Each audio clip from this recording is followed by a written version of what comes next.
I'm a little cold. Are you cold here? Um, my wife is different than me. She's always hot, you know. And since we have to sleep together in the same bed, we have an agreement. We set the thermostat at 22 degrees, and it's in our prenuptial, yeah. But at 22 degrees, I'm still feeling hot, and she's still feeling cold, you know. It's the convention, the comfort of a convention that gives us the room temperature of 22 degrees is something that help us reach an agreement while making us peacefully miserable, one on each side of the bed. It's not about 22 degrees is a number. We're surrounded by numbers and graphics and pie charts. They talk about the way we behave, the way we are, the way we distribute ourselves in society, in politics, in economy. But it has very little to do with feeling. Feeling is what I feel when I'm cold in my bed. I've been dedicating roughly 35 years, to understand the interface between what's inside of me and what's outside of me. And I tell you for sure that it's not a matter of a quantitative kind of knowledge. It's qualitative. And as we immerse ourselves in this world of numbers, we have to be very, very careful not to forget this other side, the way we're really feeling. Feeling is something that is very important. I'm making a living off it for a long time now. Feeling, to give you an example, we talk a lot about AI. I'm sure there were a lot of, it's a constant subject, ubiquitous subject here at this convention. As we talk a lot about artificial intelligence, we really dedicate very little time to understand what natural intelligence is.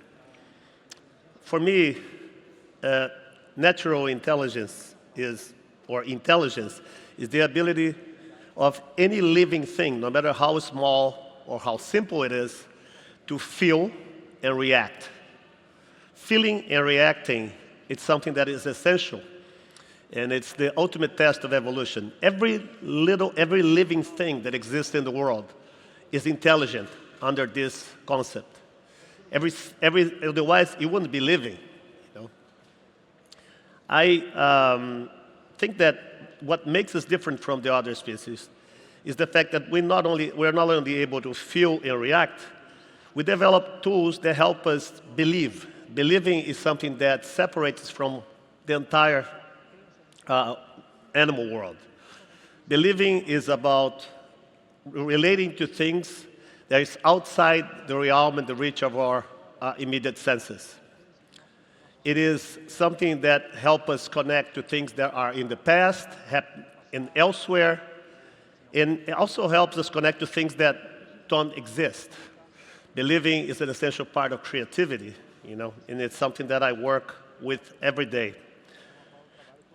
Another thing that makes us different from the other species is that most of the intelligence that was required to make everything that is living and intelligent be here today is based on problem solving. Our species are the only one that occupies itself in problem making. Creativity has a lot to do with that as well. That's why we have a bad reputation, we artists, as being troublemakers. Problem making is, I think the idea of a problem sometimes is misunderstood.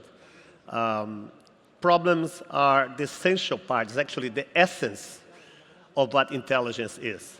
It's when we become conscious of our role in feeling and reacting. Without problems, we wouldn't be here today at the summit. Without problems, there would be no creativity. So it is important to embrace the adversities when we are doing creative work, and to understand that the problem is a part of the solution as much as the poison is a part of the antidote. As an artist, I've dedicated a lot, more than 3 decades, understanding, how to feel and react, how to help people continue to feel and react. The definition of art for me, the simplest one, is art is the interface between mind and matter, between consciousness and phenomenon. I think that creating artifacts that actually connect people and put them in a space that they can doubt their relationship or question their relationship to their environment is very important, is very healthy. And in a world that is, populated by figures, it helps us connect to our human side, to this qualitative things that I was talking about. In making artwork, I realized another thing that was very interesting is we make art for people to connect with the world, but we often show the artifacts that are already done. It has become a practice of mine in the last 20 years to involve people in the making of the works. And by doing so, I was able to actually insert stories of these people into the making. They become part of the final artifact. And their narratives actually enrich the experience of the final thing. I've worked with garbage collectors or people who work with recyclables here in Gramacho, in the garbage dump that closed in Brazil. And we did a documentary that resulted in an Oscar nomination. I've worked making art studios in refugee camps in Bangladesh, Uganda, and Jordan.